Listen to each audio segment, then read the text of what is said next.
വേറൊരു സമയത്ത് ഒരു രാത്രി ആയപ്പോഴത്തേക്കും ഉദയൻ വീണ്ടും വിളിച്ച് നിങ്ങളുടെ ഹെൽപ്പ് വേണം എന്ന് പറഞ്ഞിട്ട്. എന്താണാവോ, നമുക്കറിയാം സിനിമാ സംബന്ധിയായിട്ടുള്ള ഒരു കാര്യമാണ്. നാളെയും കഴിഞ്ഞ് മറ്റന്നാൾ ഒരു പാട്ട് ഷൂട്ട് ചെയ്യാനുണ്ട്. അപ്പോൾ അതിന് ഒറ്റ ദിവസവും നിങ്ങൾക്ക് സമയമുള്ളൂ. ഉണ്ടാക്കാനും ലിറിക്ക് എഴുതാനും ഓർക്കസ്ട്ര ചെയ്യാനും പാടിക്കാനും മിക്സ് ചെയ്യാനും എല്ലാത്തിനും ഒറ്റ ദിവസം നിങ്ങൾക്ക് ചെയ്യാൻ പറ്റുമോ? ചെയ്യാൻ പറ്റുമോയെന്നല്ല, പറ്റണം. എനിക്ക് വേണ്ടി നിങ്ങൾ ചെയ്തു തന്നെ. കാരണം നിങ്ങൾക്ക് ഷൂട്ടിങ് ഫിക്സ് ചെയ്ത് പോയി. ഞാനപ്പോൾ പറഞ്ഞു നമുക്ക് ചെയ്യാം, പക്ഷേ ഞാൻ മാത്രം തീരുമാനിച്ചാൽ പോരല്ല, ചേട്ടനോട് ചോദിച്ച്. അപ്പോൾ ഞങ്ങൾക്ക് രണ്ടുപേർക്ക് ഈ പറഞ്ഞ ഈ കമ്മിറ്റ്മെൻറ്റ് സിനിമയോട് ഒരുപാടുണ്ട്. അപ്പോൾ അങ്ങനെ പറഞ്ഞ് നമ്മൾക്ക് ഉദയൻ ഇത്ര നമ്മളെ ഹെൽപ്പ് ചെയ്യുന്ന ആളല്ലേ, നമ്മൾക്ക് ആഞ്ഞു പിടിച്ചങ്ങോട്ട് ചെയ്യാം എന്ന് പറഞ്ഞു. അപ്പോൾ ഞാനൊരു കാര്യം പറഞ്ഞു, സാധാരണഗതിയിൽ നമ്മളൊരു ട്യൂൺ ഉണ്ടാക്കി, അല്ലെങ്കിൽ ഒരു സിറ്റുവേഷന് വേണ്ടി 3 ട്യൂണൊക്കെ ഉണ്ടാക്കും. എന്നിട്ട് എല്ലാവരും കൂടി ഇരുന്ന് ചർച്ച ചെയ്യും, പിന്നെയും പൊളിക്കും. ഇങ്ങനെ അത് കഴിഞ്ഞിട്ട് പിന്നെ ചിലപ്പോൾ നടൻ വരുമ്പോഴത്തേക്കും നടൻ്റെ ഒരു അഭിപ്രായം വേറെ വന്നിട്ട് അതൊന്ന് പൊളിക്കാൻ പറയും. ഞാൻ പറഞ്ഞു ഇതൊന്നും നടക്കില്ല, ഒരു ദിവസം കൊണ്ട് ട്യൂൺ ഉണ്ടാക്കി പാടുന്ന പറഞ്ഞാൽ ഞങ്ങൾ എന്താണ് ട്യൂൺ ഉണ്ടാക്കണത് അത് നിങ്ങൾ അക്സെപ്റ്റ് ചെയ്യണം. പറ്റുമോ എന്ന് ചോദിച്ചു. തീർച്ചയായിട്ടും നിങ്ങളുണ്ടാക്കുന്ന ട്യൂൺ നമുക്ക് ഓക്കെയാണ്. പിന്നെ ഞാൻ പറഞ്ഞ് ഇനിയിപ്പോൾ ട്യൂൺ ഉണ്ടാക്കി അതിന് ശേഷം ലിറിക്ക് എഴുതിയൊക്കെ വരുമ്പോൾ വീണ്ടും ഒരു ദിവസം കൂടി പോകും. അതിലും നല്ലത് ഇതിൻ്റെ ലിറിക്കാരാണ്. പറഞ്ഞ് BK ഹരിനാരാണ്. അടിപൊളി. അപ്പോൾ അയാളോടൊരു മനസ്സിലൊരു താളം ഇട്ടിട്ട് ഒരു ട്യൂൺ പറയാൻ പറഞ്ഞു. ഇതിൻ്റെ എന്താണ് ഇതിൻ്റെ ജോണർ എന്ന് പറഞ്ഞാൽ കുട്ടികളുടെ പാട്ടാണ്. അപ്പോൾ കുട്ടി മാത്രം പാടിയാൽ പോരാ, കുട്ടി എന്ന് വളരെ ചെറിയൊരു കുട്ടിയും പാടണം. കൂടാണ്ട് മെയിലും ഫീമെയിലും ഗ്രോണപ്പ് ആയിട്ടുള്ള രണ്ടുപേരും, വളർന്നു വന്ന രണ്ടുപേരും പാടണം എന്ന് പറഞ്ഞു. ഞാൻ പറഞ്ഞു അത് കുഴപ്പമില്ല, വളർന്നു വന്ന ആൾക്കാർ പാടണം. മധുബാലകൃഷ്ണൻ, റിമി ടോമി ഒക്കെ ആരെങ്കിലും ഉണ്ടെങ്കിൽ ഒരു പാടിക്കോളും. ഒരു നമ്മൾ പെട്ടെന്ന് വരണം എന്ന് പറഞ്ഞാൽ സിനിമയുടെ വർക്കാകുമ്പോഴത്തേക്കും പെട്ടെന്ന് വരും, വർക്കൊക്കെ മാറ്റി വെച്ചിട്ട് വരും. പക്ഷേ കുട്ടി ശ്രുതിയും താളവും ഭാവവും ഒക്കെ ഉള്ളൊരു കുട്ടി അക്ഷരസ്ഫുടതയോടെ പാടാൻ പറ്റിയ ഒരാളെന്ന് പറഞ്ഞാൽ എളുപ്പം കിട്ടില്ല, നമ്മൾ ഇൻ്റർവ്യൂ നടത്തേണ്ടി വരും എന്ന് പറഞ്ഞു. അങ്ങനെ നിങ്ങൾ എന്തെങ്കിലും ചെയ്തിട്ട് എനിക്ക് ഒരു ദിവസം കൊണ്ട് പാട്ടുണ്ടാക്കി തന്നെ നിങ്ങളെ കൊണ്ട് പറ്റും എന്നൊക്കെ പറഞ്ഞപ്പോഴത്തേക്കും എന്നാൽ പിന്നെ നോക്കണ്ട, ഞാൻ ഹരിനാരായണനെ വിളിച്ചു പറഞ്ഞു, ഹരി നമ്മളിത് ചെയ്യാൻ പോവാണ്. അപ്പോൾ ഒരു കാര്യം ചെയ്യുക, നിങ്ങളൊരു 4 വരിയോ 8 വരിയോ എന്ന് എഴുതുക. ഇതാണ് ഒരു കഥയാണ് പറയേണ്ടത്. ഹിന്ദുസ്ഥാനി നസം എന്ന് പറയും. ഇത് നമ്മൾ കുട്ടികൾക്ക് പറ്റിയ ഒരു കഥ. ഏതാണ് കഥ തീരുമാനിക്കണം. അപ്പോൾ ആമ മുയലിൻ്റെ കഥ പറയാം, അതൊരു പുതിയ രീതിയിലായിക്കുമോ എന്ന് പറയും. അത് ശരി ഞാനായിട്ടെന്ന് പറഞ്ഞ് പുള്ളിയും ഏതൊക്കെ വർക്കൊക്കെ മാറ്റി വെച്ചിട്ട് മിടുക്കൻ മുയലച്ചൻ മടിയൻ മരയാമ അടിപിടി കൂടി ഒരു നാളിൽ കഥ ചെയ്ത് കാട്ടിൽ പാട്ടായി നിങ്ങൾ എഴുതി വന്നത്. പിന്നെ വേറെയും കുറുമൊഴി വീട്ടിൽ കുയിലമ്മ അവളുടെ പേരിൽ വക്കാണം വിവരമറിഞ്ഞ് മൃഗരാജൻ വനസഭ കൂടി തിരുമുൻപിൽ. പുള്ളി പെട്ടെന്ന് എഴുതുന്നത്. ഞങ്ങളന്ന് രാത്രി കമ്പോസ് ചെയ്ത് കഴിഞ്ഞിട്ട് കീബോർഡ് പ്രോഗ്രാം ചെയ്യണമല്ലോ. അപ്പോൾ നമ്മുടെ സ്ഥിരം കീബോർഡ് പ്രോഗ്രാമർ ഉണ്ട്, ഒരു മധു പോൾ എന്ന് പറഞ്ഞിട്ട് ആൾ, ഗംഭീര മ്യൂസീഷ്യനാണ്. അപ്പോൾ അദ്ദേഹത്തെ വിളിച്ചിട്ട് ഞാൻ പറഞ്ഞു, മധു നാളത്തെ വർക്ക് എന്തായാലും മാറ്റി വെച്ചാൽ പറ്റൂ എന്ന് പറഞ്ഞ്. എന്ത് കാര്യം ചെയ്താലും അത് മാറ്റി വെച്ചിട്ട് നാളെ വരണം, നമുക്ക് വേറൊരു ഓപ്ഷനില്ല, ഒരു ദിവസം മാറ്റി വെക്കാനില്ല. മധു പറഞ്ഞു ഓക്കെ, ഇതിൻ്റെ കാര്യമല്ലേ. അപ്പോൾ അങ്ങനെ മധു വന്നു. അപ്പോൾ നമ്മൾ പാട്ട് പറഞ്ഞു കൊടുത്ത കൂട്ടത്തിൽ തന്നെ ഓർക്കസ്ട്രയും പറഞ്ഞു കൊടുത്തു. എന്നിട്ട് പിന്നെ നമ്മൾ ചെയ്തതെന്ന് പറഞ്ഞാൽ മധു അവിടെ ഇരുന്ന് ചെയ്യുന്നുണ്ട്. ആ റൂമിൽ ഓരോ കുട്ടികളിങ്ങനെ വിളിച്ചു വരുത്തി, നമുക്ക് പാട്ട് പാടുന്ന കുട്ടികളെയൊക്കെ പരിചയപ്പെട്ടവരെയൊക്കെ വിളിച്ചു വരുത്തി. പക്ഷേ കുട്ടികളാകുമ്പോഴത്തേക്കും മധു ബാലകൃഷ്ണൻ്റെയും റിമി ടോമിയുടെ അതേ പിച്ചിൽ പാടാൻ ഇത്തിരി ബുദ്ധിമുട്ടാണ്. അവർ വേറെ പിച്ചിലൊക്കെ പാടുമ്പോൾ നന്നായിട്ട് പാടുന്നുണ്ട്, പക്ഷേ ഈ പിച്ചിൽ പാടാൻ പറഞ്ഞപ്പോഴത്തേക്കും ആ ശ്രുതിയിൽ അവർക്ക് കിട്ടണില്ല. അങ്ങനെ ഇരിക്കുമ്പോഴത്തേക്കും ഞാൻ പറഞ്ഞു, ഞാനപ്പോൾ മെൻറ്റർ ചെയ്യുന്ന ഒരു തീന്താൾ എന്ന് പറഞ്ഞൊരു ഗ്രൂപ്പ് ഉണ്ടായിരുന്നു. നേരത്തെ എനിക്കൊരു ട്രൂപ്പ് ഉണ്ടായിരുന്നല്ലോ, കൊച്ചിൻ മെലഡീസ്. അത് കഴിഞ്ഞിട്ട് തീന്താൾ എന്ന് പറഞ്ഞൊരു ഗ്രൂപ്പ്, അതിൽ ഞാൻ വളരെ കൊച്ചു കുട്ടികളെ, എൻ്റെ മക്കളടക്കം, അപ്പോൾ അവർ സ്കൂളിൽ പഠിക്കുന്നവരാണ്, കോളേജിൽ പ്രീ ഡിഗ്രിക്ക് പഠിക്കുന്നവരാരുമില്ല. അപ്പോൾ അവരെന്ന് അപാര ആർട്ടിസ്റ്റുകളാണ്. ഇപ്പോൾ എല്ലാവരും മ്യൂസിക്കിൽ വലിയ സ്ഥാനത്ത് എത്തിക്കഴിഞ്ഞ്. അപ്പോൾ അവരന്ന് കൊച്ചു കുട്ടികളാണ്. അതിലെ ഒരു 3 പേര്, ഒരു പാട്ടുകാരത്തി എൻ്റെ മോളാണ്, അവൾ തന്നെ വയലിൻ വായിക്കും. സെറീൻ എന്ന് പറഞ്ഞാൽ മോള് വയലിനും വായിക്കും, അവർ വയലിൻ വായിച്ചുകൊണ്ട് പാടുകയും ചെയ്യും. അങ്ങനെയാണ് ഒരു പാട്ടുകാരത്തി. പിന്നെ വേറൊരു പാട്ടുകാരത്തി ഉണ്ട്, പിന്നെ നന്ദ ജയദേവ് എന്ന് പറഞ്ഞിട്ടൊരു പാട്ടുകാരത്തി. അവരിപ്പോൾ TV വിയിലൊക്കെ ഇഷ്ടംപോലെ അവാർഡുകളൊക്കെ വാങ്ങി. അപ്പോൾ ആ കുട്ടി അന്ന് വളരെ ചെറുപ്പമാണ്. അപ്പോൾ അതിനെ വിളിച്ചു പറഞ്ഞു. അപ്പോൾ അതിൻ്റെ ഫാദറും കേട്ട് വന്നു, അതിനെക്കൊണ്ട് പാട്ട് പഠിപ്പിച്ചപ്പോഴത്തേക്കും ഇത് ഓക്കെ. അപ്പോൾ ആ കുട്ടിയുടെ പ്രശ്നം തീർന്ന്. മധുബാലകൃഷ്ണനെയും റിമി ടോമിനെയും വിളിച്ചിട്ട് പറഞ്ഞു, ഞങ്ങളിപ്പോൾ ഇവിടെ ഇങ്ങനെ പ്രോഗ്രാമിങ് ആരംഭിച്ചിട്ടേ ഉള്ളൂ, പക്ഷേ നിങ്ങൾക്ക് പാടാനുള്ള ശ്രുതിയും താളം മാത്രം ഇട്ടിട്ട് നമുക്കൊരു ആലാപ് സ്റ്റുഡിയോയിലേക്ക് വന്നിട്ടുണ്ടെങ്കിൽ അവിടെ പാടി തീർക്കാം. അങ്ങനെ ഉച്ചയായപ്പോഴത്തേക്കും ഇവിടെ ഇത് നടന്നുകൊണ്ടിരിക്കുന്നത്. ഉച്ചയായപ്പോൾ ഈ മധുവിനെ കൊണ്ടും റിമിനെ കൊണ്ടും അവരുടെ പോർഷൻ പാടിച്ചു. എന്നിട്ട് നേരെ കുട്ടീനെ കൊണ്ട് പാടിക്കാൻ വേണ്ടി വേറെ സ്റ്റുഡിയോ ചെന്ന് കുട്ടിയുടെ വോയിസ് കൊടുത്തു. അപ്പോൾ വോയിസ് എല്ലാം ക്ലീനായി. വൈകുന്നേരം ആയപ്പോഴത്തേക്കും മധു ഓർക്കസ്ട്രയും റെഡിയാക്കി. പിന്നെ മധു തന്നെ ഒന്ന് ഷൂട്ടിങ്ങിന് പറ്റിയ വിധത്തിൽ മിക്സ് ചെയ്ത് തന്നു. അല്ലാണ്ട് സ്റ്റുഡിയോയിൽ പോകാൻ പിന്നെ സമയമില്ല. രാത്രി ആയപ്പോഴത്തേക്കും ഈ പാട്ട് ഫുള്ളാക്കി നമ്മൾ കൊടുത്തു. പിന്നെ ലൈവ് ഇൻസ്ട്രുമെൻറ്റ്സ് ഒക്കെ വേറെ പിന്നെ എടുത്താൽ മതിയല്ലോ. അപ്പോൾ ഫ്ലൂട്ട് തന്നെ വേണമെന്നില്ല. അതിന് ഫ്ലൂട്ടിൻ്റെ ടോണിട്ട് കീബോർഡിൽ വായിച്ചാലും ഷൂട്ടിങ് നടക്കും. അങ്ങനെ പിറ്റേ ദിവസം രാവിലെ അവരുടെ ഷൂട്ടിംഗ് നടന്നു. അങ്ങനെ സത്യം പറഞ്ഞാണെങ്കിൽ ഇങ്ങനെ ഞങ്ങൾക്കൊരു കൊടുക്കൽ വാങ്ങലായിരുന്നു സിബി ഉദയനും ഞാനും ചേട്ടനും തമ്മിൽ. അങ്ങനെ ആ പാട്ടാണ് നമുക്ക് ഇപ്പോൾ ഒരു 4 വരി പാടാം. മിട് മിട് മിടുക്കൻ മുയലച്ചൻ മടി മടി മടിയൻ മറയാമ അടിപിടി കൂടി ഒരു നാളിൽ കഥ ഇത് കാട്ടിൽ പാട്ടായി. മിട് മിട് മിടുക്കൻ മുയലച്ചൻ മടി മടി മടിയൻ മറയാമ അടിപിടി കൂടി ഒരു നാളിൽ കഥ ഇത് കാട്ടിൽ പാട്ടായി. ഇത് പാടിക്കൊണ്ടിരിക്കുമ്പോഴാണ് ഞാൻ വേറൊരു കാര്യം വിളിച്ചത്. ഞങ്ങൾ രമേശൻ നായരായിട്ടുള്ള പ്രിയം എന്നുള്ള സിനിമയിൽ സുബിൻ ഇഗ്നീഷ്യസ് ചേട്ടൻ്റെ മകൻ പാടിയ ഒരു പാട്ടും ഇപ്പോഴും ഹിറ്റാണ്. മിന്നാ മിന്നി ഇത്തിരി പൊന്നി മിന്നണതെല്ലാം പൊന്നല്ല. സുബിൻ തന്നെ പാടിയ കാട്ടിലെ കണ്ണൻ എന്ന് പറഞ്ഞ് മനോരമ വിഷൻ പുറത്തിറക്കി ഹിന്ദിയിലും മലയാളത്തിലും വളരെ ഹിറ്റായിട്ടുള്ളൊരു പാട്ടുണ്ട്. അത് ആർ കെ ദാമോദരനാണ് എഴുതിയത്. ആർ കെ ദാമോദരനായിട്ട് ഞങ്ങൾ വേറെയും സിനിമ ചെയ്തിട്ടുണ്ട്.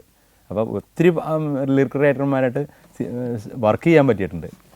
അത് കണ്ണിലുണ്ണിയാണേ കണ്ണനാണേ തന്നാനന്നെ താനേ തന്നാനാനേ, ഇത് മലയാളത്തിൽ നല്ല ഹിറ്റായി.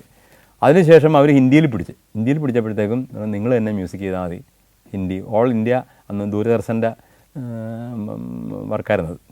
അപ്പോൾ അതിലും ഹിന്ദിയിൽ ആരോ എഴുതിയെന്ന് ഓർമ്മയില്ല, ഹിന്ദിയിൽ എഴുതിയിട്ട് ഈ സുബിൻ ഇഗ്നീഷ്യസ് തന്നെ പാടിയത്. അപ്പോൾ അങ്ങനെ ചിൽഡ്രൻ സോങ്, പിന്നെ ചിൽഡ്രൻ സോങ്സ് എന്ന് പറഞ്ഞിട്ട് ഞങ്ങളൊരു 12 പാട്ടിൻ്റെ ആൽബം ഇറക്കിയിട്ടുണ്ട്. അതിലാണ് മമ്മൂക്ക ആദ്യമായിട്ട് പാടുന്നത്. രണ്ടാമത് പാടുന്നത് ഒരു ഓണപ്പാട്ട്, ഓണക്കാസറ്റ് മോഹൻലാലും പാടിയിട്ടുണ്ട്. അങ്ങനെ ഒരുപാട് ഇങ്ങനെ നടന്മാരെ കൊണ്ട് ഞങ്ങളൊരു ഫുൾ നടന്മാരെ കൊണ്ട് പാടിച്ചിട്ടുണ്ടല്ലോ. ഈ 2020 പ്രത്യേകത എന്ന് പറഞ്ഞാൽ ഞാൻ സാരിഗാമ എന്നാണ് പാടിയത്. മലയാള സിനിമയിൽ എത്ര പാട്ടുകാരുണ്ടോ അത്രയും പാട്ടുകാരെ കൊണ്ട് പാടിച്ചിട്ടുണ്ട്. ഓരോരോ പേര് ദാസേട്ടനും അടക്കം എല്ലാ പാട്ടുകാരെ കൊണ്ടും പാടിക്കാൻ പറ്റി. കല്യാണരാമനിൽ ഞങ്ങൾക്കൊരു സംഭവം ചെയ്യാൻ പറ്റി.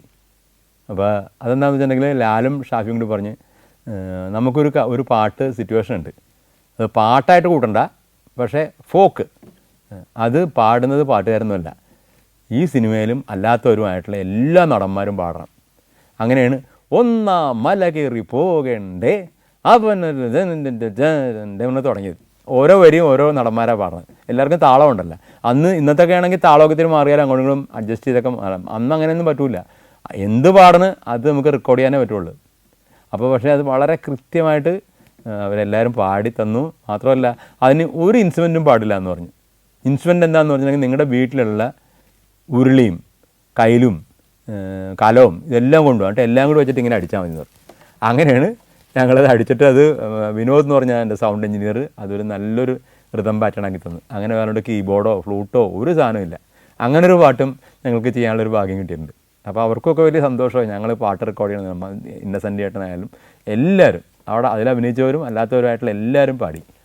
അപ്പോൾ അതും ഞങ്ങളെ സംബന്ധിച്ചോളം ലൈഫിലൊരു മാർക്കാണ് എന്ന് പറയാം. ദിലീപുമായിട്ട് ചെയ്ത മറ്റൊരു സിനിമയാണ് വെൽക്കം ടു സെൻട്രൽ ജയിൽ. അതിലൊത്തിരി പാട്ടുകളുണ്ട്, നല്ല പാട്ടുകളാണെന്ന് എൻ്റെ മനസ്സിൽ ഓർമ്മ വരുന്നത്. അത് സുന്ദർദാസ് എന്നുള്ള മലയാള സിനിമയിലെ പ്രശസ്തനായിട്ടുള്ള സംവിധായകനായിട്ട് ചെയ്ത ആദ്യത്തെ പടമാണ്. ഇതിൻ്റെ ലിറിക്സ് ടോട്ടൽ പടത്തിൻ്റെ ലിറിക്ക് ഹരിനാരായണനാണ്. ഞാൻ പാടാൻ പോകുന്നൊരു കവിതയാണ്, അതും അദ്ദേഹം തന്നെ എഴുതിയെന്ന് എൻ്റെ ഓർമ്മ, കറക്റ്റ് അറിയില്ല. പക്ഷേ ആ പാട്ടുകളുടെ കൂട്ടത്തിൽ എനിക്ക് പെട്ടെന്ന് സ്ട്രൈക്ക് ചെയ്ത ഒരു കവിതയാണ്. നമ്മൾ ഇത്രയും നേരം പാട്ടുകളാണല്ലോ പാടിയത്, അപ്പോൾ കവിത ഒന്ന് ചെല്ലാം എന്ന് കരുതി. ആ കവിത ചെല്ലാൻ എനിക്ക് തോന്നിയ ഒരു വികാരം, ഒന്ന് അച്ഛൻ മരിച്ച ഒരു സിറ്റുവേഷനാണ്. അപ്പോൾ എനിക്കും ചെറുപ്പത്തിലുള്ള ആ ഒരു ഓർമ്മയുണ്ടല്ലോ അച്ഛൻ മരിച്ചതിൻ്റെ. അപ്പോൾ ഞാൻ ഓർമ്മയില്ലാത്ത സമയത്താണെങ്കിൽ പോലും എനിക്ക് അതിൻ്റെ മൂടറിയാമല്ലോ, എല്ലാവർക്കും അറിയാൻ പറ്റും. പിന്നെ മറ്റൊരു ഇതിൻ്റെ രാഗം ഗുങ്കലി എന്നാണ് ഹിന്ദുസ്ഥാനിയിൽ ഇതിൻ്റെ പേര്. കർണാടക ശുദ്ധ സാവേരി എന്ന് കർണാടക സംഗീതത്തിലും പേര്. പിന്നെ തക്ക തക്കിഡ എന്നുള്ള ഒരു താളമാണ്. 5/8 എന്ന് ഇംഗ്ലീഷ് മ്യൂസിക്കിൽ പറയും, വെസ്റ്റേൺ മ്യൂസിക്കിൽ പറയും. ധിന്ന ധിൻ ദിന്ന തിന്ന ധിൻ ദിന്ന ജപ്താൾ എന്നും പറയാൻ വേണമെങ്കിൽ. അച്ഛനിനി ഒരു നാളും ഉണരില്ല നിശ്ചയം, അതു നിത്യ ദുഃഖമെന്നറിയുന്നു ഞാൻ സ്വയം. അമ്മയുടെ നാവിനോടാണാദ്യ പരിചയം, അച്ഛനൊരു പകരമായാരുമില്ലാശ്രയം. അച്ഛനിനി ഒരു നാളും ഉണരില്ല നിശ്ചയം, അതു നിത്യ ദുഃഖമെന്നറിയുന്നു ഞാൻ സ്വയം. അമ്മയുടെ നാവിലൂടാണാദ്യ പരിചയം, അച്ഛനൊരു പകരമായാരുമില്ലാശ്രയം. വളരെ ടച്ചിങ് ആയിരുന്നു. അതൊരു ആദർശ് എന്ന് പറഞ്ഞൊരു പുതിയ പാട്ടുകാരനാണ് അത് പാടിയത്. മറ്റൊരു നല്ല അടിപൊളി പാട്ടുകളൊക്കെ എൻ്റെ അകത്തുണ്ടെങ്കിലും എന്നെ സംബന്ധിച്ചോളം ഓർത്തിരിക്കുന്നത് ഇതാണ്. Morocco, north Macedonia, Kazakhstan, Zambia, Zimbabwe. സഞ്ചാരം പെൻഡ്രൈവ് വോളിയം നമ്പർ 21. അപൂർവ ദൃശ്യയാത്രാ വിവരണ ശേഖരം ഉടൻ സ്വന്തമാക്കാൻ സഞ്ചാരം എന്ന് SMS ചെയ്യൂ. ഫോൺ 9995444422.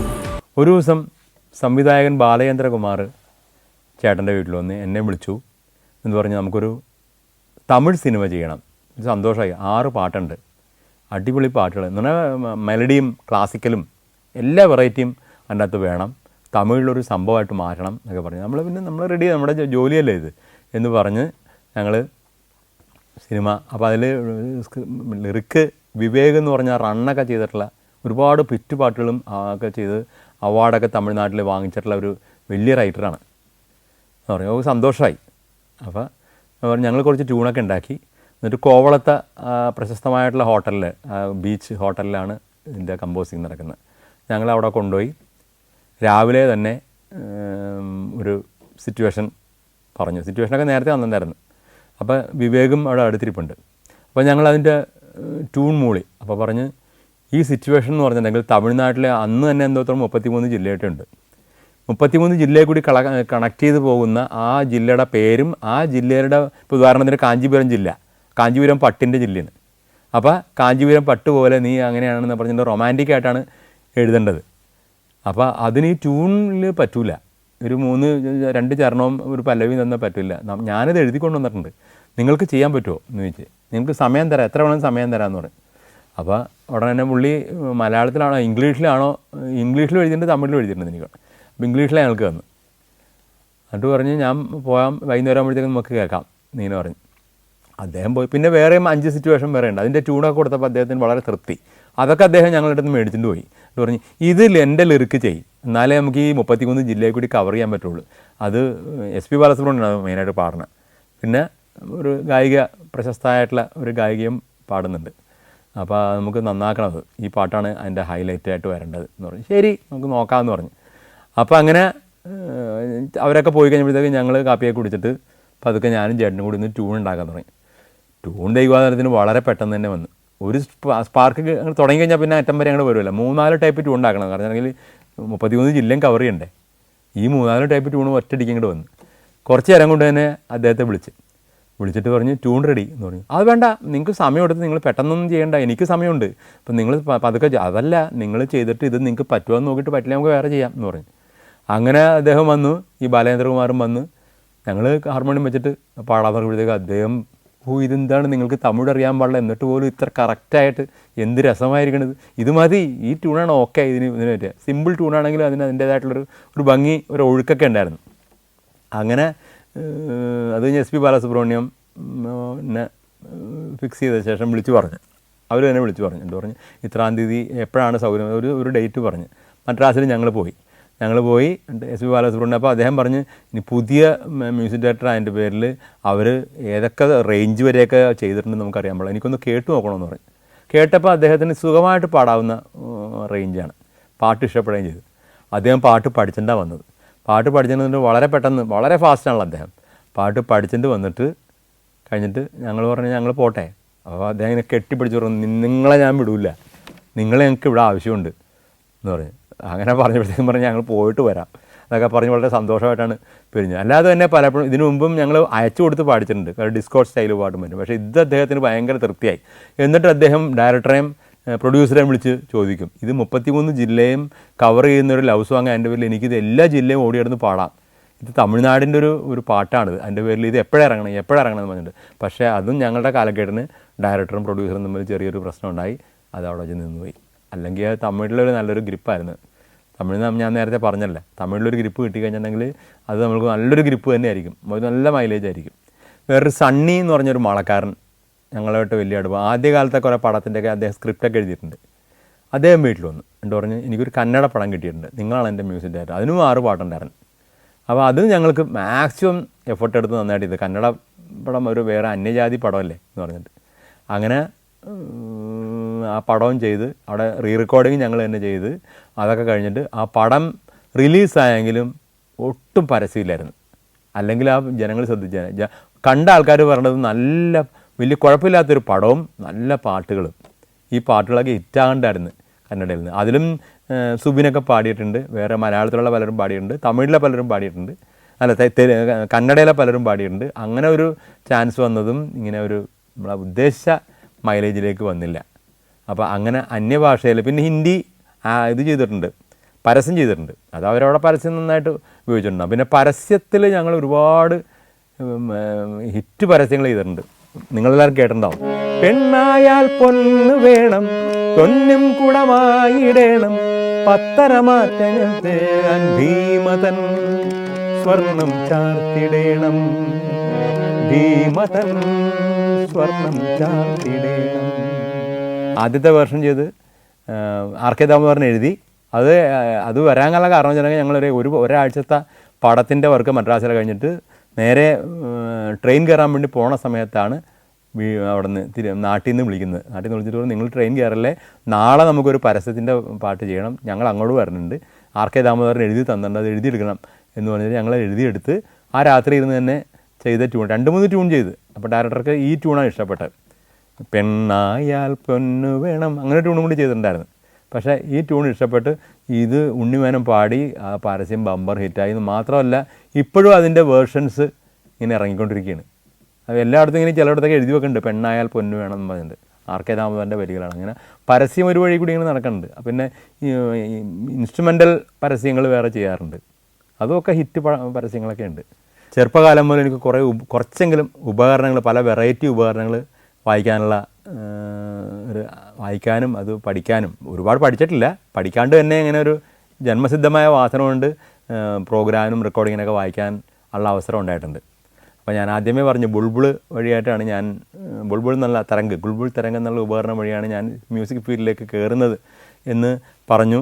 അതിനുശേഷം ഹാർമോണിയം വീട്ടിൽ കൊണ്ടുവന്ന കാര്യവും ഓരോ സ്ഥലത്ത് ഹാർമോണിയം വായിക്കുന്നതും ഹാർമോണിയം വായിച്ച് പാടുന്ന കാര്യങ്ങളൊക്കെ ഞാൻ പറഞ്ഞായിരുന്നു. അങ്ങനെ ഒരു 10ാം ക്ലാസ്സൊക്കെ എത്തിയപ്പോഴത്തേക്കുമാണ് ജ്യേഷ്ഠൻ വെറുതെ ഒരു ദിവസം നോക്കിയപ്പോഴത്തേക്കും ഗിറ്റാറിൻ്റെ ഫ്രെഡ് ബോർഡ് മാത്രം ആയിട്ടിങ്ങനെ വന്നേക്കണം. ഞാൻ ചോദിച്ചത് എന്ത് സാധനമാണ്? ഇതാണ് ഗിറ്റാറിൻ്റെ ഫ്രെഡ് ബോർഡ്, ഇതിൽ വെച്ചിട്ടാണ് വായിക്കണത്, ഇനി ബാക്കി ബോഡിയൊക്കെ ഉണ്ടാക്കണം എന്ന് പറഞ്ഞു. അതാരുണ്ടാക്കും? അത് കുഴപ്പമില്ല, എൻ്റെ ഫ്രണ്ട് ഒരു ആശാരി ഉണ്ട്, ഞാൻ ഐഡിയ പറഞ്ഞു വരച്ചാൽ കൊടുക്കാം, എന്നിട്ട് നമുക്ക് ഗിറ്റാറായിട്ട് മാറ്റാം എന്ന് പറഞ്ഞ് ഒരു അന്ന് ഹിപ്പികൾ ഒരുപാടുള്ള കാലമാണ്, ഹിപ്പിയുടെ ഷേപ്പിലുള്ള ഒരു ഗിറ്റാർ ബോഡിയൊക്കെ ഉണ്ടാക്കി പെയിൻ്റൊക്കെ അടിച്ച് സ്ട്രിങ്ങൊക്കെ ഇട്ട് വായിക്കാവുന്നൊരവസ്ഥയിലെത്തിയിട്ട് വീട്ടിലേക്ക് കൊണ്ടുവന്നിട്ട് ചേട്ടൻ ഇങ്ങനെ എന്തെങ്കിലുമൊക്കെ തോന്നിയതൊക്കെ എന്നെ വായിക്കും. അത് കേട്ടിട്ട് ഞാനും ചേട്ടൻ പോയി കഴിയുമ്പോഴത്തേക്ക് ഞാൻ ഇങ്ങനെ ഡിങ് ഡിങ് എന്ന് പറഞ്ഞ് വായിച്ചുകൊണ്ടിരിക്കും. താളം ഉണ്ടല്ലോ നമുക്ക്, ഇപ്പോൾ താളത്തിൽ ശ്രുതി പോയി കഴിഞ്ഞാൽ നമുക്ക് അറിയാം. അപ്പോൾ അതുകൊണ്ട് ശ്രുതി കിട്ടുന്ന ചില നോട്ടുകളൊക്കെ ഇങ്ങനെ തപ്പിപ്പിടിച്ചിട്ടൊക്കെ ഇങ്ങനെ അത്രയൊക്കെ എനിക്കറിയാൻ പാടില്ല, ആരും പറഞ്ഞു തരുന്നില്ലല്ലോ, നമുക്ക് അതിനുള്ള സംവിധാനം അന്നില്ലായിരുന്നു, അക്കാഡമികളൊന്നും കാര്യങ്ങളൊന്നും. അങ്ങനെ ഒരു ദിവസം പീറ്റർ ഫെർഡിനാൻഡ് എൻ്റെ ഒരു വഴിത്തിരിവിന് ഒരുപാട് കാരണമായിട്ടുള്ള ഒരാളാണ് വ്യക്തി. അങ്ങനെ അദ്ദേഹത്തിൻ്റെ കൊയറിൽ പ്രാക്ടീസ് ചെയ്യാൻ വേണ്ടി വിളിച്ചു. അദ്ദേഹത്തിൻ്റെ വീട്ടിലായിരുന്നു.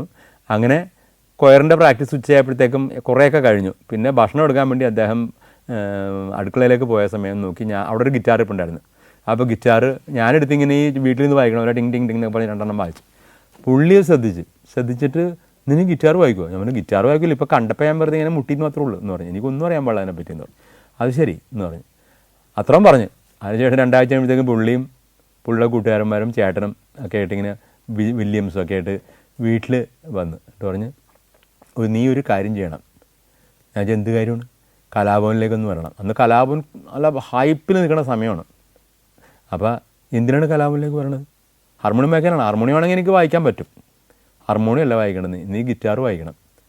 അയ്യോ എനിക്കൊന്നും അറിയാൻ പാടില്ല, ട്യൂൺ ചെയ്യാൻ പോലും അറിയാൻ പാടില്ല, ഞാൻ അങ്ങനെ ഗിറ്റാർ വായിക്കണം. അവിടെ ഇലക്ട്രിക് ഗിറ്റാറല്ല വായിക്കുന്നത്, അക്കോസ്റ്റിക് ഗിറ്റാർ പോലും ഞാൻ വായിക്കാറില്ല. പിന്നെ എങ്ങനെ നിന്നെക്കൊണ്ട് പറ്റും, നീ ഒരു 3-4 പരിപാടി കഴിയുമ്പോഴത്തേക്കും നീ ഗിറ്റാറിസ്റ്റ് ആയിക്കോളും എന്ന് പറഞ്ഞു. അങ്ങനെയാണോ, എന്നാൽ പിന്നെ ഞാൻ നോക്കാം എന്ന് പറഞ്ഞിട്ട് ഒന്നും ഞാൻ നോന്ന് പറയില്ല, എനിക്കത് ഇപ്പോഴും അറിയാൻ പാടില്ല. എന്നാൽ ശരി എന്ന് പറഞ്ഞിട്ട് ഞാൻ അവർ പറഞ്ഞ സമയത്ത് ഞാൻ അവിടെ ചെന്ന്. അപ്പോൾ അവിടെ ഒരു വലിയ ഹാളിൽ പ്രാക്ടീസിന് ഒരുപാട് ലൈവ് ഇൻസ്ട്രുമെൻറ്റ്സ്, അന്ന് കീബോർഡൊന്നും കണ്ടുപിടിച്ചിട്ടുള്ള എനിക്കണം, ഇങ്ങോട്ടൊന്നും വന്നിട്ടില്ല, ഇന്ത്യയിൽ തന്നെ വന്നിട്ടുണ്ടാവില്ല. അപ്പോൾ അങ്ങനെയുള്ള സമയത്ത് ഹാർമോണിയം ഉണ്ട്, ഫ്ലൂട്ട് ഉണ്ട്, വയലിനുണ്ട്, ബാക്കി തബലയുണ്ട്, ഡ്രംസും കോങ്കോ ഡ്രമ്മും ഇങ്ങനെയുള്ള എല്ലാ സംവിധാനങ്ങളുണ്ട്. അപ്പോൾ അതിൽ ഗിറ്റാർ വായിക്കുന്ന ഒരു പ്രഗത്ഭനായ ഗിറ്റാറിസ്റ്റാണ് ജെർസൺ ആൻ്റണി എന്ന് പറഞ്ഞിട്ട്. പിന്നെ ഒരു ബേസ് ഗിറ്റാറിസ്റ്റ് ഉണ്ട്. അപ്പോൾ എല്ലാവരും വായിക്കേണ്ടത് നോട്ട്സ് വെച്ചിട്ടാണ്. അപ്പോൾ ഗിറ്റാറിസ്റ്റിൻ്റെ അടുത്ത് ഞാൻ വന്നിരുന്ന്, അപ്പോൾ എനിക്കൊരു ഒരു ഗിറ്റാർ തന്നിട്ട് ഋതം വായിച്ചു എന്ന് പറഞ്ഞു. എനിക്ക് ഋതം അറിയാൻ പാടില്ല, കോഡും അറിയാൻ പാടില്ല, ഒന്നും അറിയാൻ പാടില്ല. ഞാനിങ്ങനെ നോട്ടിലൂടെ നോക്കിയപ്പോൾ എനിക്ക് എൻ്റെ തലകറങ്ങണ പോലെ തോന്നുന്നു. കുറേ ABCD എന്ന് പറഞ്ഞ ബാറൊക്കെ വരച്ച് ഞാൻ പറഞ്ഞത് എന്ത് സാധനം, ഇങ്ങനെയാണ് പാട്ട് ഗിറ്റാറിൽ കോഡ് വായിക്കേണ്ടത്, ഇതൊന്ന് നോക്കി ഇങ്ങോട്ട് വായിച്ചു. നമ്മളിതൊന്നും എനിക്കറിയാൻ പാടില്ല, അസാരില്ല, നമുക്ക് പതുക്കെ പഠിച്ചോളൂ എന്നൊക്കെ പറഞ്ഞിട്ട് അന്നത്തെ ഒരു ദിവസം അങ്ങനെ കഴിഞ്ഞു. പിന്നെ പിറ്റേ ദിവസം മുതൽ പരിപാടികളാണ്. പരിപാടി ഒരു 3-4 പരിപാടി കഴിഞ്ഞപ്പോൾ എനിക്ക് കുറേയൊക്കെ കാര്യങ്ങൾ മനസ്സിലായി. പരിപാടി എന്ന് പറഞ്ഞാൽ ടിക്കറ്റ് പ്രോഗ്രാമും അതേപോലെ വലിയ വലിയ പ്ലേ ബാക്ക് സിംഗേഴ്സൊക്കെയാണ് പാടുന്നത്. അപ്പോൾ അതിൻ്റേതായിട്ടുള്ള ഉത്തരവാദിത്വം ഉണ്ടല്ല. ഇവരെങ്ങനെയാണ് എന്നെ വിളിച്ചതെന്ന് എനിക്കറിയാൻ പാടില്ല. ഒരു 3-4 പരിപാടി കഴിഞ്ഞപ്പോഴത്തേക്കും എനിക്കെപ്പോഴും അവരുടെ ലെവലിലോട്ട് വന്നിട്ടില്ല. അപ്പോൾ അങ്ങനെ ഞാൻ ഇങ്ങനെ എന്നാലും ഞാൻ പോകുന്നുണ്ട്, ഞാനായിട്ട് അങ്ങോട്ട് പിരിഞ്ഞു പോകണില്ല. പക്ഷേ അവിടുത്തെ ലീഡർമാർ ഒക്കെ അവർ പറഞ്ഞ് ഇയാൾ ശരിയാവില്ല, ഇയാളുടെ ഉള്ളിലൊന്നുമില്ല, തലയിൽ മ്യൂസിക് ഇല്ല, ബ്ലഡിലും മ്യൂസിക് ഇല്ല, ഇയാളെ എങ്ങനെ നമുക്ക് വെച്ചിട്ടിരിക്കാൻ പറ്റും, ഇയാളെ കളയണം എന്ന് പറയുമ്പോഴത്തേക്കും ഈ പീറ്ററും പിന്നെ എൻ്റെ വേറൊരു കൂട്ടുകാരൻ അന്നത്തെ ഹാർമോണിസ്റ്റ് ടോമിയൊക്കെ പറഞ്ഞ് നിങ്ങൾക്ക് അയാളെ അറിയാൻ പാടില്ലായിട്ടാണ്, അയാൾ നന്നാകും, കുറച്ച് ദിവസം കൂടി കൊടുക്ക്, 2-3 പരിപാടിയും കൊടുത്ത് ജെർസപ്പൻ്റെ കൂടെയൊക്കെ വായിച്ചു വരുമ്പോഴത്തേക്കും, ജെർസപ്പനെ ഞങ്ങൾ വിളിക്കണം, ജെർസൺ ആൻ്റണി, വായിച്ചു വരുമ്പോഴത്തേക്ക് അയാൾ ശരിയായിക്കോളും, നിങ്ങളൊന്ന് ശ്രമിക്കും എന്നൊക്കെ പറഞ്ഞിട്ട് പിന്നെ ആട്ടെ എന്നും പറഞ്ഞിട്ട് അങ്ങനെ 5-6 പരിപാടി കഴിഞ്ഞപ്പോഴത്തേക്കും ജെർസൺ ഒരു ദിവസം ഒരു വലിയൊരു ടിക്കറ്റ് പ്രോഗ്രാം, പ്ലേ ബാക്ക് സിംഗേഴ്സിൻ്റെ ഒക്കെ ടിക്കറ്റ് പ്രോഗ്രാമിൻ്റെ പ്രാക്ടീസിന് ഞാൻ ചെല്ലുകയാണ്. അപ്പോൾ അവിടെ ചെല്ലുമ്പോഴത്തേക്കും അപ്പോൾ കുറച്ച് ഋതമൊക്കെ വായിക്കാൻ തുടങ്ങി ഞാൻ. അപ്പോൾ ജെർസൺ ഭയങ്കര മൂഡ് ഓഫ് ആയിട്ട് ഇങ്ങനെ നിൽക്കണം. ഞാൻ ജെർസൺ എന്തിങ്ങനെ നിൽക്കണം, അതെ ഇവരെന്നെ വഴക്ക് പറഞ്ഞ്, എന്താ കാര്യം, ഞാൻ നാളത്തെ പരിപാടിക്കില്ല. നാളെയല്ല, പിറ്റേ ദിവസമാണ് പ്രാക്ടീസ്, അതിൻ്റെ പിറ്റേ ദിവസം പരിപാടി, ആ പരിപാടിക്കില്ല. താനില്ലെങ്കിൽ അങ്ങനെയൊക്കെ കാര്യം നടക്കില്ല. എന്നാൽ അന്ന് ഗിറ്റാറാണ് എല്ലാം കൂടി ചെയ്യണത്, ബെല്ലും സിത്താറും പിയാനോ ഒക്കെ ഗിറ്റാറിൽ വായിക്കണം, ഹാർമോണിയത്തിനെ കൊണ്ടൊരു പരിധിയുണ്ടല്ലോ. അപ്പോൾ അങ്ങനെ കീബോർഡ് ഇല്ലാത്ത കാലമാണ്. അവിടെ താനില്ലെങ്കിൽ കാര്യം നടക്കില്ല. ഇല്ല, വേണിക്ക് പറ്റും, എനിക്ക് പറ്റാനായിട്ട് എനിക്ക് അറിയാൻ പാടില്ല ഈ സംഭവം, ഞാൻ പറഞ്ഞുതരാം എന്ന് പറഞ്ഞ് വാ എന്ന് പറഞ്ഞിട്ട് 2 ഗിറ്റാർ എടുത്ത് അങ്ങോട്ട് അപ്പുറത്ത് ഇപ്പുറത്ത് ഇരുത്തിയിട്ട് എല്ലാ ബിറ്റും പറഞ്ഞു തന്നു. അപ്പോൾ ഞാനിങ്ങനെ വായിക്കുന്നുണ്ടല്ല, എനിക്കൊരു നൊട്ടേഷനും കാര്യങ്ങളൊന്നും അറിയാൻ പാടില്ല, വലിയ ഫ്രെട്ടിനെ പറ്റി വലിയ ബോധമൊന്നും ഇല്ലെങ്കിലും മ്യൂസിക്കിൻ്റെ ടോൺ കേൾക്കുമ്പോൾ മനസ്സിലാവുമല്ലോ, ഒരു നോട്ടും അടുത്ത നോട്ടും തമ്മിലുള്ള വ്യത്യാസം, എത്ര ഡിസ്റ്റൻസ് ഉണ്ടെന്ന്. അങ്ങനെ തപ്പിപ്പിടിച്ചൊക്കെ ഞാൻ വായിച്ച ഒരു ദിവസം കൊണ്ട് മിക്കവാറും പാട്ടുകളുടെ ബിറ്റ് ഞാൻ പഠിച്ചു. പക്ഷേ അന്ന് നോട്ട്സ് ഒന്നും എഴുതാൻ അറിയാൻ പാടില്ല, ഇതെല്ലാം ഓർത്തിരിക്കണ്ടേ. അന്നത്തെ ആ ചെറുപ്പകാലത്തൊക്കെ ഓർത്തിരിക്കണുണ്ട് ഞാൻ. പിറ്റേ ദിവസം പ്രാക്ടീസ് എല്ലാവരും പേടിച്ചിരിക്കുകയാണ്, എന്നാലും ഞാൻ വലിയ കുഴപ്പമില്ലാതെ ആ പ്രാക്ടീസ് നടത്തി എന്ന് പറയാം. പരിപാടി സമയപ്പോഴത്തേക്കും കൈകാലം പറിച്ച് എല്ലാവരും വലിയ VIPs ഒക്കെ വന്ന് മുമ്പിൽ തിങ്ങി നിറഞ്ഞിരിക്കുകയല്ലേ. പക്ഷേ എങ്ങനെയോ തുടങ്ങി കഴിഞ്ഞപ്പോഴത്തേക്കും പരിപാടി വലിയ കുഴപ്പമില്ലാതെ പോയി. അപ്പോൾ അവർക്ക് സമാധാനമായി. അപ്പോൾ ഓർക്കസ്ട്ര ലീഡേഴ്സൊക്കെ എൻ്റെ തോളത്ത് തട്ടിയിട്ട് പറഞ്ഞ് നിനക്ക് പറ്റും. ഇനിയിപ്പോൾ പിറ്റേ ദിവസം എന്നൊക്കെ പറഞ്ഞാൽ അതേപോലത്തെ കലാപൻ്റെ പരിപാടി എന്ന് പറഞ്ഞിട്ടുണ്ടെങ്കിൽ അത്ര ആൾക്കാരാണ് ഇങ്ങനെ തിങ്ങി നിറഞ്ഞ് നിൽക്കുന്നത്. അപ്പോൾ അത് മാത്രമല്ല, വായിക്കേണ്ട പാട്ടുകളുടെ ഇപ്പോൾ സാഗരമേ ശാന്തമാകൂ എന്ന് പറഞ്ഞാൽ സിത്താർ ബിറ്റിൻ്റെ ടഫ്നെസ് അറിയാം, അതേപോലെയുള്ള ടഫായിട്ടുള്ള വീണ ബിറ്റുകളും കാര്യങ്ങളും, പിന്നെ പിയാനോയുടെ ബിറ്റുകളും, ഇതെല്ലാം ഒരുമാനപ്പെട്ടവർക്കൊന്നും പറ്റില്ല അത്ര. പക്ഷേ ദൈവസഹായം കൊണ്ട് ഇതെല്ലാം എങ്ങനെയൊക്കെയോ വായിച്ചൊരു 5-6 പരിപാടി കഴിഞ്ഞപ്പോഴത്തേക്ക് എനിക്ക് തോന്നി ഇപ്പം പാട്ടൊക്കെ വായിക്കുന്നുണ്ട്, കുഴപ്പമൊന്നുമില്ല, അങ്ങനെ ഇതൊക്കെ മതി വേണമെങ്കിൽ. പക്ഷേ അന്ന് തന്നെ എനിക്ക്, അന്നും അതിന് മുമ്പാണെങ്കിലും പഠിക്കണം എന്നുള്ളൊരു ചിന്ത ദൈവാധീനം കൊണ്ട് തോന്നണമെന്നാണത്. അങ്ങനെ ഞാൻ ഉടനെ റെക്സ് മാസ്റ്റർ അടുത്ത് ചെന്നിട്ട് പറഞ്ഞ് ഞാൻ സാറിനറിയാമല്ല, ഞാൻ കലാഭവനിലെ ലീഡ് ഗിറ്റാറിസ്റ്റാണ് ഇപ്പം, പക്ഷേ എനിക്ക് നോട്ട്സ് അറിയാൻ പാടാത്തതിൻ്റെ ഒരു കുറവ് എനിക്കുണ്ട്. മാത്രമല്ല ചില ടഫ് താളങ്ങളൊക്കെ വരുമ്പോഴത്തേക്ക് എനിക്ക് മനസ്സിലാകാനില്ല. അതിനെന്താണ് മോൻ ഇപ്പം തന്നെ ഇരുന്നോന്ന് പറഞ്ഞിട്ട് അന്ന് തുടങ്ങിയ ക്ലാസ്സാണ്. വളരെ കുറച്ച് ആളുകൊണ്ട് തന്നെ എനിക്ക് കുറേ ബേസിക്സൊക്കെ കിട്ടി. പിന്നെ എനിക്കൊരു വാശിയുണ്ടായിരുന്നു, ഇത് ഞാൻ ഈ പഠിക്കുന്ന കാര്യങ്ങൾ നമ്മുടെ പ്രാക്ടിക്കലായിട്ട് നമ്മൾ പ്ലേ ചെയ്യുന്ന നോട്ടുകൾ നമ്മൾ സ്വന്തമായിട്ട് എഴുതണം. അങ്ങനെ സ്വന്തമായിട്ട് എഴുതി നോട്ട് നോക്കി, ആദ്യമൊക്കെ ഇത്തിരി ബുദ്ധിമുട്ടായിരുന്നു വായനയും നോട്ട് നോക്കലെല്ലാം കൂടി. പക്ഷേ അതൊക്കെ വളരെ പെട്ടെന്ന് തന്നെ അങ്ങനെ സാധിച്ചു. അങ്ങനെ ഒരു ലീഡ് ഗിറ്റാറിസ്റ്റ് എന്നുള്ളൊരു ലെവലിലേക്ക് വന്നത് അങ്ങനെയാണ്. നമ്മുടെ അഫ്സൽ, ഗായകൻ അഫ്സലിൻ്റെ ജ്യേഷ്ഠൻ ബഹ്റിനിലുള്ള ഷംസു, ഞാൻ അദ്ദേഹത്തിൻ്റെ വീട്ടിൽ ചെന്നപ്പോഴത്തേക്കും അദ്ദേഹം എനിക്കൊരു ഊത് സമ്മാനിച്ചത് ഒരു അറബിയുടെ വെച്ചിട്ട് പോയതാണ്. ഇത് ഇവിടെ എനിക്ക് വലിയ കാര്യമൊന്നുമില്ല, താങ്കൾ എടുത്ത് എന്തെങ്കിലും ചെയ്യാൻ പറ്റും ചെയ്യുന്നു പറയും. അപ്പോൾ അങ്ങനെ ഞാൻ ഊതും പിടിച്ചിട്ട് ബഹ്റിൻ എയർപോർട്ടിൽ നിൽക്കുകയാണ്. അവിടെ നിന്ന് പിന്നെ ഓരോരോ രാജ്യത്താണ് പരിപാടി, ഗൾഫ് മൊത്തം പരിപാടിയാണ്. അപ്പോൾ ഈ ബഹ്റിൻ എയർപോർട്ടിൽ നിന്ന് അടുത്ത എയർപോർട്ടിലേക്ക് പോകാൻ കുറച്ച് സമയം കൊണ്ട് ഫ്ലൈറ്റ് വരും. അപ്പോഴേക്കും ഒരു ഓഫീസർ വന്നിട്ട് പറഞ്ഞു, നിങ്ങളെ ഈ എയർപോർട്ടിൻ്റെ ഏറ്റവും വലിയൊരു ഹയർ ഓഫീസറുണ്ട്, അദ്ദേഹം വിളിക്കണേ എന്ന് പറയും. ഞാൻ ഞെട്ടിപ്പോയി, എൻ്റെ ദൈവമേ.